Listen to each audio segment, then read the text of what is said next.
Hello everyone, welcome back to VRR tutorials. ఈ వీడియోలో మనం లాస్ట్ సెషన్లో సకర్మక అకర్మక క్రియల గురించి తెలుసుకున్నాం. అలాగే నేపథ్య గురించి తెలుసుకున్నాం. అదేవిధంగా భూతకాలంలో క్రియ ఎలా చేంజ్ అవుతుంది అనేది తెలుసుకున్నాం. ఓకే, అయితే ఈ సెషన్లో వచ్చేసరికి ఈ రూల్స్ అండ్ రెగ్యులేషన్స్ అన్నిటిని ఉపయోగించి సామాన్య భూతకాల్లో సెంటెన్స్ ఎలా ఫామ్ అవుతుంది అని చెప్పడానికి ఎగ్జాంపుల్ సెంటెన్సెస్ చూడబోతున్నాం. ఓకేనా, ఎగ్జాంపుల్ సెంటెన్సెస్ చూడబోతున్నాం. స్టార్ట్ చేద్దామా? మన ఫస్ట్ సెంటెన్స్ వస్తే చూడండి, రామ్ నే సమాచార్ దేఖా. రామ్ నే సమాచార్ దేఖా. రామ్ వార్తలు చూశాడు అని అర్థం అనమాట. రామ్ ఏం చేశాడు? వార్తలు చూశాడు. రామ్ నే ఇక్కడ నేపథ్యం వచ్చింది. ఎందుకు వచ్చింది అంటే దేఖ్నా అనేది ఏంటి? సకర్మక క్రియ. ఏదో ఒకటి ఉంటేనే కదా మనం చూడగలుగుతాం. సో ఏం చూశాడు? వార్తలు చూశాడు. అంటే ఇక్కడ సమాచార్ అనే కర్మ ఆబ్జెక్ట్ ఆన్సర్గా వస్తుంది ఇక్కడ. కాబట్టి రామ్ నే సమాచార్ దేఖా అంటే రామ్ సమాచారం చూశాడు, వార్తలు చూశాడు. ఓకే, సో ఈ విధంగా వస్తుందన్నమాట.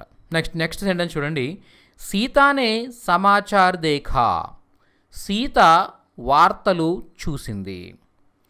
సీతానే ఇక్కడ సీత స్త్రీలింగ్ అయినా కూడా నేప్రత్యయం వచ్చింది కాబట్టి మనం కర్తని ఎట్టి పరిస్థితులను కూడా కన్సిడర్ చెయ్యమన్నమాట. లెక్కలోకి తీసుకోం, పరిగణలోకి తీసుకోం. అర్థమైందా? ఏం తీసుకుంటాం పరిగణలోకి అంటే సమాచార్ అనే ఆబ్జెక్ట్ని మాత్రం తీసుకుంటాం. ఎందుకంటే ఇక్కడ దేఖ అనేది సకర్మక క్రియ కాబట్టి కర్తకు నేపథ్యాన్ని జోడించి కర్మ యొక్క లింగవచనాలను అనుసరించి క్రియను చేంజ్ చేస్తాం అన్నమాట. కాబట్టి ఇక్కడ సమాచార్ పులింగ ఏకవచన శబ్దంగా ఉంటుంది కాబట్టి దేఖ వచ్చింది. సీత అనేది అంటే కర్త స్త్రీలింగమైనా కూడా క్రియ పులింగ ఏకవచనంగా రావడం జరిగింది. సమాచార్ యొక్క లింగవచనాలను అనుసరించి. సమాచారం అనేది పులింగ ఏకవచనం కాబట్టి ఆ విధంగా వచ్చిందనమాట. మీకు అర్థమైంది అనుకుంటాను నేను. నెక్స్ట్, రోహన్ ఖేల్నే గయా. రోహన్ ఆడడానికి వెళ్ళాడు. ఓకే, ఖేల్నే కేలియే గయా. ఓకే, ఎప్పుడైతే ఆనా జానా అనే వర్బ్స్ వచ్చాయో ఈ వర్బ్స్ వచ్చినప్పుడు ఖేల్నే కేలియే, ఖానే కేలియే, పీనే కేలియే ఇలా యూజ్ చేయాల్సిన అవసరం లేదనమాట. దీని షార్ట్ ఫామ్లో ఎలా చెప్పొచ్చు అంటే ఖానే గయా, పీనే గయా, ఖేల్నే గయా, ఓకే, ఖరీద్నే గయా ఇలా చెప్పచ్చు అనమాట. ఖరీద్నే కేలియే అని అవసరం లేదు. అర్థమైందా? సో ఆ విధంగా రోహన్ ఖేల్నే గయా అంటే రోహన్ ఆడడానికి వెళ్ళాడు. ఓకే, మరి ఒకవేళ స్త్రీలింగ్ అయితే ఎలా వస్తుంది? ఇక్కడ జానా, గయ ఎలా వచ్చింది? జానా అనే క్రియ నుంచి వచ్చింది. జానా ఏమవుతుంది? పాస్ట్ టెన్స్ ఫామ్లో వచ్చేసరికి గయా అవుతుందని చెప్పుకున్నాం మనం. కియా అవుతుంది, గయా అవుతుంది, హువా అవుతుంది, ఇలా మనం చెప్పుకున్నాం కదా. సో ఆ విధంగా ఇక్కడ అనేది గయా అయిందనమాట. సో రోహన్ ఖేల్నే గయా. ఓకే, ఇది అకర్మక క్రియ. జానా అనేది అకర్మక క్రియ కాబట్టి ఎక్కడికి వెళ్ళాడు? ఆడడానికి వెళ్ళాడు అనే క్వశ్చన్ వస్తుంది తప్ప ఏం వెళ్ళాడు అనే క్వశ్చన్ రాదు. కాబట్టి ఇది అకర్మక క్రియ అవుతుంది. కాబట్టి రోహన్ నే అని నేపథ్యాన్ని మనం జోడించలేదు, గుర్తుపెట్టుకోండి. రోహన్ ఖేల్నే గయా. ఓకే, నెక్స్ట్, రోహిణి ఆడడానికి వెళ్ళింది. ఓకే, రోహిణి ఆడడానికి వెళ్ళింది. ఇది ఎలా చెప్తాం? రోహిణి ఖేల్నే గయి వస్తుంది ఇక్కడ. అర్థమైందా? ఎందుకంటే ఇది అకర్మక క్రియ కాబట్టి క్రియ యొక్క రూపాంతరం కర్తను అనుసరించి జరుగుతుంది. ఓకే, సో ఆ విధంగా. నెక్స్ట్, కల్ హమ్ హైదరాబాద్ గయే. నిన్న మేము హైదరాబాద్ వెళ్ళాము. ఓకే, కల్ హమ్ హైదరాబాద్ గయే. హమ్ అనేది ప్లూరల్ కాబట్టి గయ్యే వచ్చిందనమాట. ఓకేనా? నెక్స్ట్, మే బజేరే 6 బజే ఆయా. మే సబేరే 6 బజే ఆయా. నేను ఉదయం 6 గంటలకు వచ్చాను.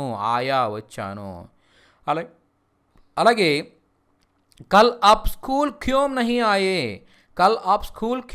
ఆయే. నిన్న మీరు స్కూల్కి ఎందుకు రాలేదు. నెక్స్ట్ ఆప్ హైదరాబాద్ సే మేరే లియే క్యా లాయే. ఆప్ హైదరాబాద్ సే మేరే లియే క్యా లాయే. ఇక్కడ లానా అనేది సకర్మక క్రియ అయినప్పటికీ లా, బోల్, బూల్ అనేవి సకర్మక క్రియలైనా కూడా అకర్మక క్రియల్లాగే మనం పరిగణిస్తాము. దీనికి ఈ క్రియలు వచ్చిన వాక్యాల్లో కర్తకు నేప్రత్యయం జోడించాల్సిన అవసరం లేదు. కర్తకు ఎప్పుడైతే నేప్రత్యయం జోడించలేదో క్రియ కర్త యొక్క లింగవచనాలను అనుసరించి మారుతుంది అనేది మనం నేర్చుకున్నాం. ఓకే, ఆ పాయింట్ నేప్రత్యయలో. సో దాన్ని అనుసరించి ఇక్కడ మనం చూసినట్టయితే ఆప్ హైదరాబాద్ సే మేరే లియే క్యా లాయే. మీరు హైదరాబాద్ నుంచి నా కోసం ఏం తెచ్చారు. ఆప్ అనేది పులింగ బహువచనంలో మనం కన్సిడర్ చేస్తాం కాబట్టి ఆప్ లాయే వచ్చింది. అర్థమైందా? నెక్స్ట్, మేరే సాత్ మేరే భయ్యా భీ ఆయే. నాతో మా సోదరుడు కూడా వచ్చాడు. ఓకే, వచ్చాడు లేదా వచ్చారు, ఇక్కడ వచ్చారు అన్నాం మనం. ఓకేనా. మేరే సాత్ నాతో, మేరే భయ్యా భీ నా యొక్క సోదరుడు కూడా వచ్చారు, ఆయే. నెక్స్ట్, తుమ్హారే సాత్ ఔర్ కౌన్ ఆయా. తుమ్హారే సాత్ మీతో, ఔర్ కౌన్. ఓకే, ఇక్కడ ఔర్ అనేది జనరల్గా ఔర్ అనేది ఏంటంటే మరియు అనే అర్థాన్ని ఇస్తుంది అనమాట. మే ఔర్ మేరా భయ్యా అంటే నేను నా సోదరుడు అని చెప్తాం.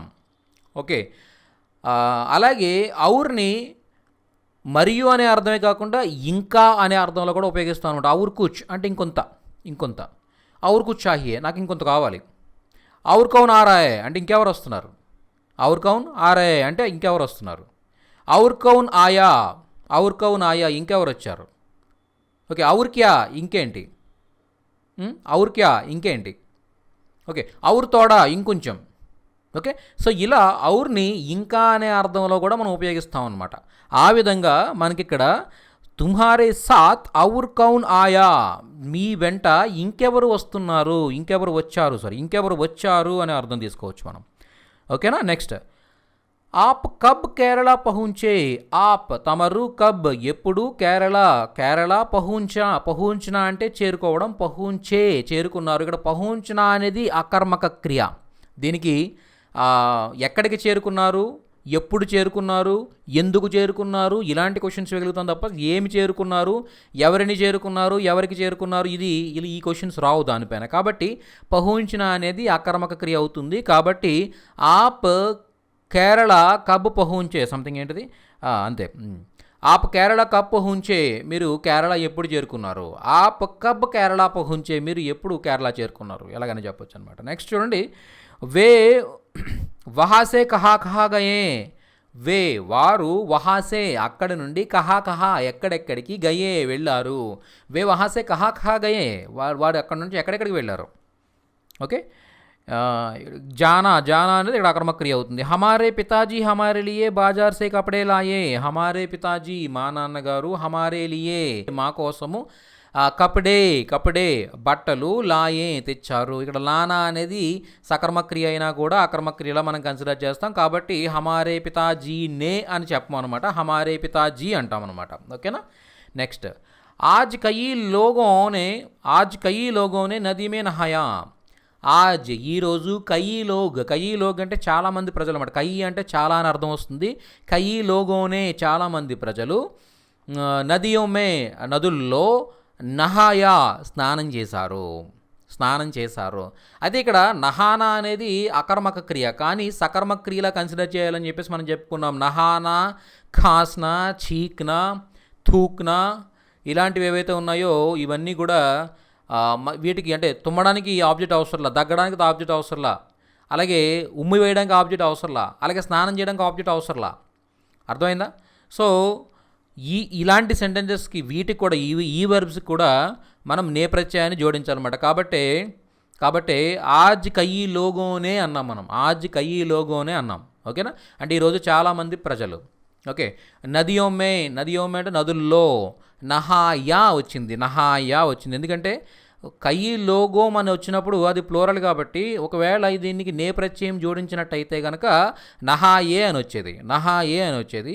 కానీ ఇక్కడ నేప్రత్యయాల్లో రూల్ బేస్ చేసుకుని నహానాకి కంపల్సరీ మనం నే ప్రత్యయాన్ని జోడించాలి కాబట్టి ఎప్పుడైతే కర్తకు నే ప్రత్యయాన్ని జోడించామో లోగం నే అన్నామో, నే అన్నప్పుడు ఆటోమేటిక్గా అక్కడ లోగం అనేది అవాయిడ్ అయిపోతుంది, కర్త అనేది అవాయిడ్ అయిపోతుంది. కాబట్టి ఇంకా ఇక్కడ ఆబ్జెక్ట్ కూడా లేదు. నదియోమ్మే నహాయ, నదుల్లో అన్నప్పుడు ఎక్కడ అన్నప్పుడు వచ్చే ఆబ్జెక్ట్ అది. ఎక్కడ అని క్వశ్చన్ చేసినప్పుడు నదుల్లో అని చెప్తాం మనం కదా. కానీ ఏమిటి అని క్వశ్చన్ రాదు అక్కడ. ఏమిటి స్నానం చేశారు రాదు. ఓకే, కాబట్టి ఇక్కడ ఆబ్జెక్ట్ ఉన్నా కూడా అది ఆబ్జెక్ట్ లేనట్టే, అక్కడ ఆబ్జెక్ట్ లేనట్టే లెక్క. కాబట్టి ఇక్కడ నహాయ అనేది పులింగ ఏకవచనంలోనే ఉండిపోతుంది అనమాట. అర్థమైంది? ఆబ్జెక్ట్ లేదు, సబ్జెక్ట్ ఉన్నా కూడా నేపథ్యం యాడ్ చేసాం కాబట్టి అది అవాయిడ్ అయిపోతుంది. కాబట్టి ఇంకా ఫర్దర్గా నహానా అనేది నహాయాగా ఉండిపోతుంది, పులింగ ఏకవచనంలో ఉండిపోతుంది అనమాట. అర్థమైందా? Okay, clear. నెక్స్ట్ ఉస్నే చీకా, ఉస్నే చీకా. ఉస్నే అతడు, చీకా తుమ్మాడు, అతను తుమ్మాడు.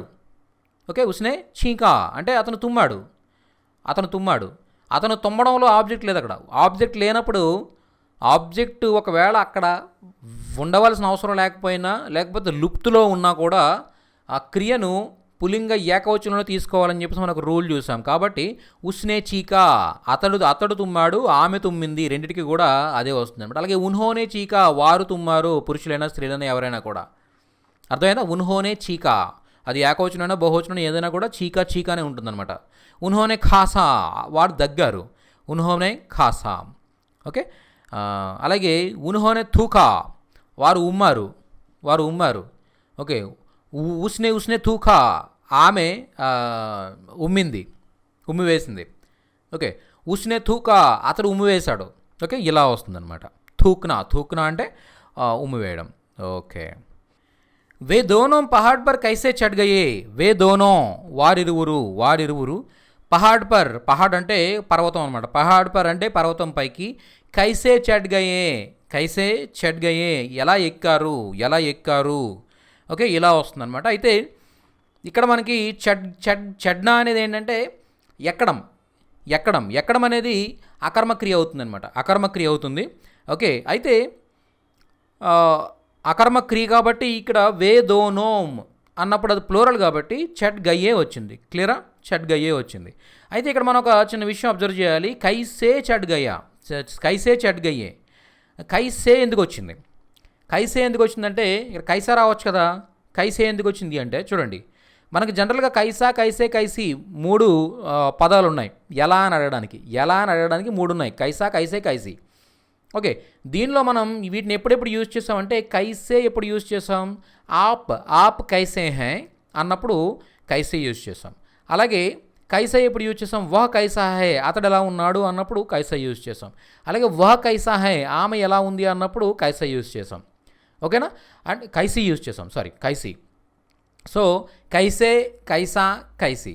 ఓకే, కైసా పులింగ ఏకవచన శబ్దానికి, కైసే పులింగ బహువచన శబ్దానికి, కైసీ స్త్రీలింగ ఏకవచన బహువచన శబ్దాలకి. అర్థమైందా? ఆమె ఎలా ఉంది, కైసీ హై. అతడు ఎలా ఉన్నాడు, కైసా హై. వారు ఎలా ఉన్నారు, కైసే హై. అయితే ఇక్కడ మనకి ఈ కైసీ తర్వాత ఇలాగా ఏదైనా ఒక నౌన్ కానీ ప్రొనౌన్ కానీ రాలా. ఓకే, అక్కడ పులింగ ఏకవచనో బహువచనో లేకపోతే స్త్రీలింగ ఏకవచనో బహువచనో ఇలాంటివి కన్సిడర్ చేయడానికి ఇక్కడ ఏమొచ్చింది, కైసే చెడ్నా అనే ఒక వర్బ్ వచ్చింది. ఓకే, అంటే ఏదైనా ఒక పని ఎలా జరిగింది అని మనం అడగడానికి మనకి ఉపయోగపడేది కైసే అన్నమాట. అర్థమైందా? ఏదైనా కైసే ఆరాయే అంటే వాళ్ళు ఎలా వస్తున్నారు, కైసే ఆరాయే వే కైసే ఆరాయే వారు ఎలా వస్తున్నారు. ఒక కైసే ఆరాయే అంటే ఒక కైసే ఆరాయే అంటే అతను ఎలా వస్తున్నాడు, ఆమె ఎలా వస్తుంది. అర్థమైందా? ఇలాగా కైసే అంటాం అనమాట. కైసే జావోగే ఎలా వెళ్తావు. అర్థమైందా? ఎలా వెళ్తావు, కైసే జావోగే. సో ఇలా మనం కైసే తీసుకుంటాం అనమాట. అంటే వెర్బ్కు ముందు కైసే యూజ్ చేస్తాం ఎప్పుడు కూడా, గుర్తుపెట్టుకోండి అది. నెక్స్ట్, రామ్నే కవితా పడి. కవిత ఇక్కడ కవిత ఏమవుతుందంటే స్త్రీలింగ్ అవుతుంది అనమాట. కవిత పోయమ్ స్త్రీలింగ్ అవుతుంది. ఓకే, స్త్రీలింగ్ అవుతుంది కాబట్టి కవిత పఢి, రామ్నే కవిత పఢి. అలాగే రామ్నే కవితాయేం పఢీ, రామ్నే కవితాయే అంటే కవితలు, పఢీ రామ్ కవితలు చదివాడు. నెక్స్ట్ అలానే సీతానే కవిత పఢీ, సీతానే కవిత పఢీ సీత కవిత చదివింది. సీతానే కవితాయేం పఢీ అంటే అక్కడ రామైనా సీత అయినా ఎవరైనా కూడా కవితాయే లేదా కవిత వచ్చినప్పుడు పఢీ వస్తాయన్నమాట. ఎందుకంటే కవిత అనేది స్త్రీలింగ ఏకవచన శబ్దం. చదవడం అనేది ఏదైతే ఉందో ఈ చదవడం సకర్మక క్రియ కాబట్టి ఏం చదివింది, కవిత చదివింది. కాబట్టి అక్కడ కవిత ఆన్సర్గా వస్తుంది కాబట్టి కవిత స్త్రీలింగం కాబట్టి పఢీనే వస్తుంది అనమాట. ఓకేనా. రామ్నే కవిత పఢీ, సీతానే కవిత పఢీ. నెక్స్ట్ తుమ్ దిన్ మే క్యోं సో గయే, తుమ్ దిన్ మే క్యోं సో గయే, తుమ్ నీవు దిన్ మే రోజు పగటిపూట, క్యోं ఎందుకు, సో గయే నిద్రపోయావు. ఓకే, నువ్వు పగటిపూట ఎందుకు నిద్రపోయావు. తుమ్ బీచ్ మే క్యోं బోలే, తుమ్ బీచ్ మే క్యోं బోలే, తుమ్ నీవు బీచ్ మే మధ్యలో, క్యోं ఎందుకు, బోలే బోలా బోలే బోలి.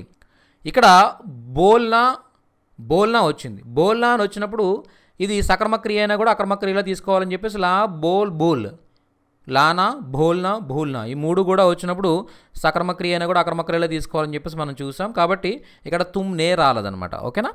నెక్స్ట్ హనుమాన్నే సముద్ర పార్ కియా, హనుమంతుడు సముద్రాన్ని దాటాడు. ఓకేనా. హనుమంతుడు సముద్ర అంటే సముద్రం, పార్ కియా దాటాడు. వే పెహలే హిందీ మే బాద్ మే ఇంగ్లీష్ మే బోలే, వే పెహలే హిందీ మే వారు మొదట హిందీలో, బాద్ మే ఇంగ్లీష్ మే తర్వాత ఇంగ్లీష్లో బోలే మాట్లాడారు. నెక్స్ట్ సుమిత్ర బాజార్ సే క్యా క్యా లాయి, సుమిత్ర బజార్ నుంచి ఏమేమి తెచ్చింది. నెక్స్ట్ కల్ కితనే బజే సే కితనే బజే తక్ బారిష్ హుయి, బారిష్ హోనా అనేది అకర్మక క్రియ అనమాట. ఓకేనా, అకర్మక క్రియ. అయితే ఇక్కడ బారిష్ హుయి ఎందుకు వచ్చింది, బారిష్ హువా రావచ్చు కదా అంటే బారిష్ అనేది స్త్రీలింగం అనమాట. కాబట్టి బారిష్ హుయి అంటాం ఎప్పుడు కూడా మనం. ఓకేనా. కల్ కితనే బజే సే కితనే బజే తక్ నిన్న ఎప్పటి నుండి ఎప్పటి వరకు బారిష్ హుయి వర్షం పడింది. ఆప్ నాగ్పూర్ మే కహా రహే, మీరు నాగ్పూర్లో ఎక్కడున్నారు. వే ఆద్మీ చల్తే చల్తే కైసే గిర్ గయా, వే ఆద్మీ చల్తే చల్తే అతను ఆ మనిషి నడుస్తూ కైసే, ఓకేనా, కైసే గిరిగయా ఎలా పడిపోయాడు. ఇక్కడ కైసే తర్వాత గిరిజానా వచ్చింది. గిరిజానా అంటే గిర్నా లేదా గిరిజానా అంటే పడిపోవడం అనమాట. ఓకే, పడిపోవడం. ఎలా పడిపోయాడు, ఎలా ఎక్కారు అన్నాం ఇంతకుముందు సెంటెన్స్లో. అలాగే ఇక్కడ ఎలా పడిపోయారు, ఇలా ఏదైనా ఒక పని ఎలా జరిగింది అని తెలుసుకోవడానికి కైసే వస్తుంది అనమాట. అది గుర్తుపెట్టుకోండి, కైసే. నెక్స్ట్ उन्होंने इसके पहले हमारे पास वो चीज़ें खरीदी, उन्होंने వారు, ఇస్కే పెహలే దీనికి ముందు, హమారే పాస్ మా దగ్గర, ఓ చీజే ఆ వస్తువులు, ఖరీదీ కొన్నారు. ఓకేనా. ఇక్కడ చీజ్ అంటే ఏంటంటే వస్తువు అనమాట, స్త్రీలింగ్లోకి వస్తుంది కాబట్టి చీజే వస్తువులు, ఖరీదీ వచ్చింది, ఖరీదీ. ఉన్హోనే ఇస్కే పెహలే హమారే పాస్ ఓ చీజే ఖరీదీ. ఓకే. నెక్స్ట్ वे अपनी बेटी को कॉलेज भेजकर अभी आए.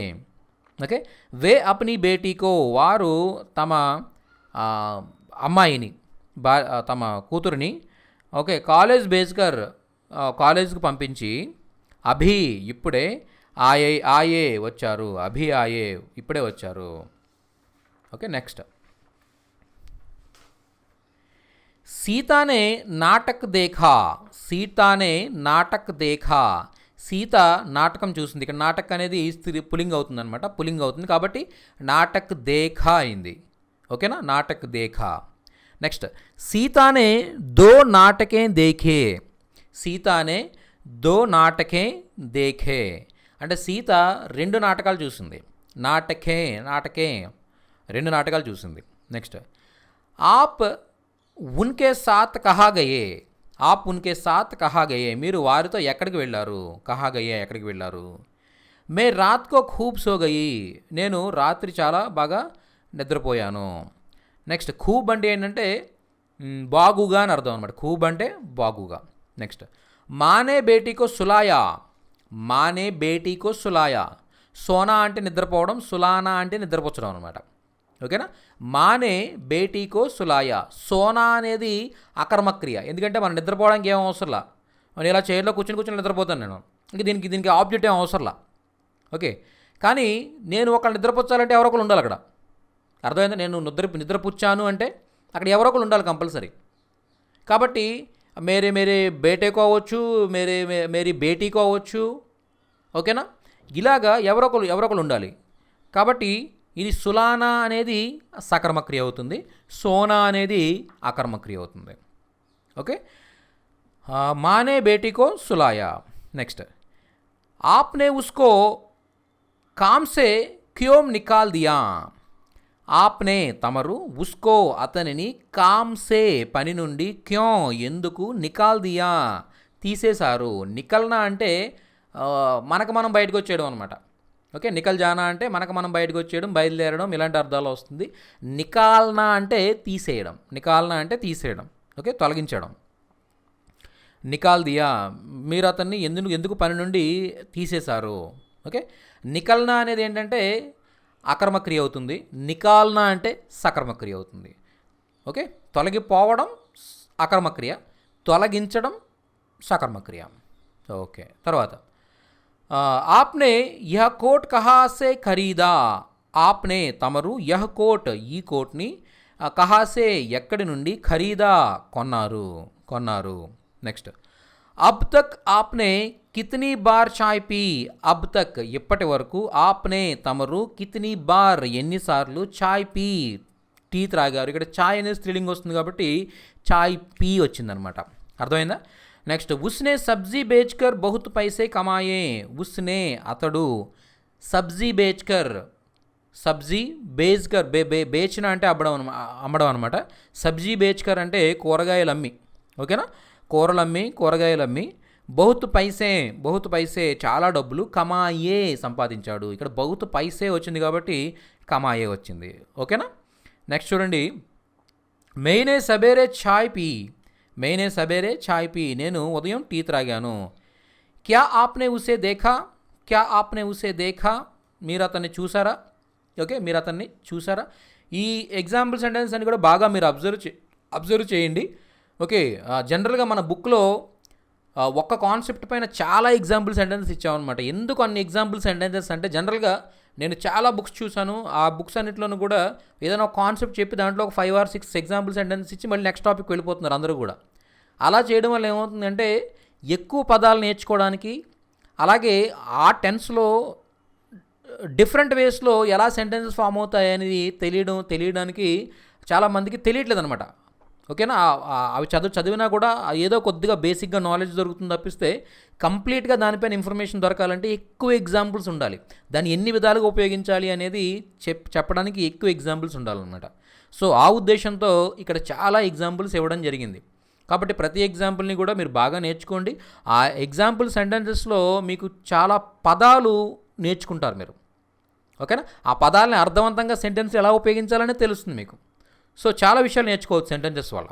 కాబట్టి చాలా సెంటెన్సెస్ ఇవ్వడం జరుగుతుంది, దాన్ని ఎక్స్ప్లెయిన్ చేయడం కూడా జరుగుతుంది. కాబట్టి చాలా ఈ ఆపర్చునిటీ అయితే బాగా ఉపయోగించుకోండి. ఓకేనా, మా కష్టం వృధా అవ్వదన్నమాట, అంతకుమించి ఏం కాదు. ఓకే, క్యా ఆప్నే ఉసే దేఖా మీరు అతన్ని చూసారా. క్యా ఆప్నే ఉసే దేఖా మీరు అతన్ని చూసారా. నెక్స్ట్, పితాజీనే బెహన్ కో బులాయా. నాన్నగారు సోదరిని పిలిచారు. ఓకే, పితాజీనే బెహన్ కో బులాయా.